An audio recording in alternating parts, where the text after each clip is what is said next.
Hello and welcome to Caribbean Global Network News and Sports. I am Scott Wilson.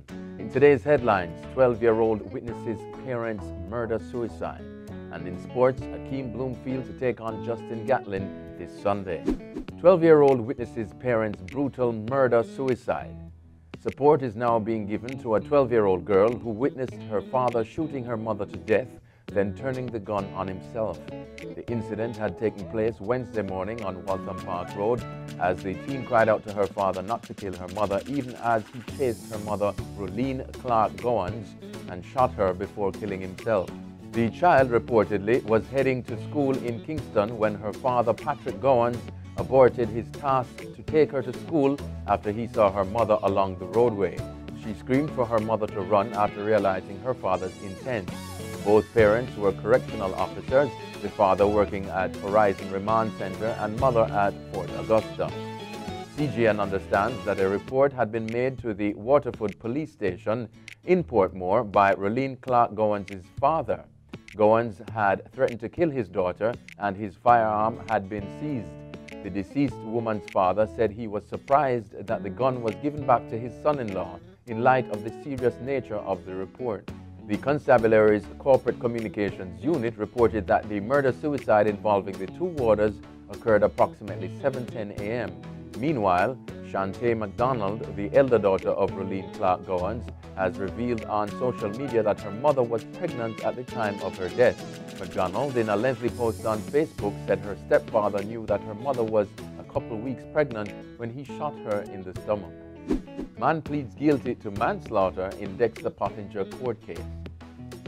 Romario Brown, who was arrested and charged for the murder of fashion designer Dexter Pottinger, pleaded guilty on Wednesday when he appeared in the Home Circuit Court.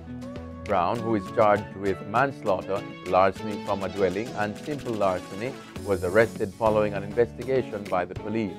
Court reports are that Brown stole Pottinger's Honda CR-V motor vehicle, as well as a television and a watch from his house.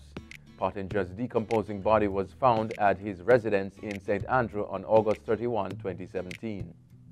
Buju to receive waiver to enter Trinidad. Reports out of Trinidad are that National Security Minister Stuart Young is prepared to give reggae artist Buju an exemption to enter the Twin Island Republic. The entertainer's criminal record does not give him legal access to the country. Buju, whose real name is Mark Myrie, is scheduled to perform in a concert there on Sunday. Young was asked about the issue at a post-cabinet news conference yesterday. He told reporters that he has asked the organizers of the concert to make an application to the Ministry of National Security and quickly added that he's prepared to respond favorably. Buju was released from prison in the U.S. on December 7, 2018. On February 2011, he had been found guilty of conspiracy to possess with the intent to distribute cocaine, possession of a firearm in furtherance of a drug trafficking offense, and using communication wires to facilitate a drug trafficking offense. His, in quote, I Am Legend concert takes place on Sunday at the Queen's Park, Savannah. Over to sports. Reggae Boyz to face Honduras, El Salvador, and Curacao at Gold Cup. Jamaica's Reggae Boyz will have a challenge on their hands in the 2019 CONCACAF Gold Cup. The boys will be facing Honduras, El Salvador, and Curacao following the Gold Cup draw on Wednesday in Los Angeles. The boys will not be short on energy as the CONCACAF Gold Cup will be played in the Caribbean for the first time as a group stage doubleheader, which will take place on June 17 in Jamaica. The opening match at the National Stadium on June 17 will feature a clash between Curacao and El Salvador at 6 p.m., while Jamaica go up against Honduras in an 8 p.m. encounter. Jamaica to enter Under-19 Women's T20 tournament for the first time in 10 years. On Monday, April 15, a delegation inclusive of 14 players will be leaving the island for Trinidad and Tobago for a regional T20 tournament, an initiative of the Trinidad and Tobago Cricket Board that will also include teams from across the Caribbean and Canada. The tournament takes place from April 15 to 22. The last time Jamaica participated in a regional Under-19 women's tournament was in 2010 when they emerged as champions.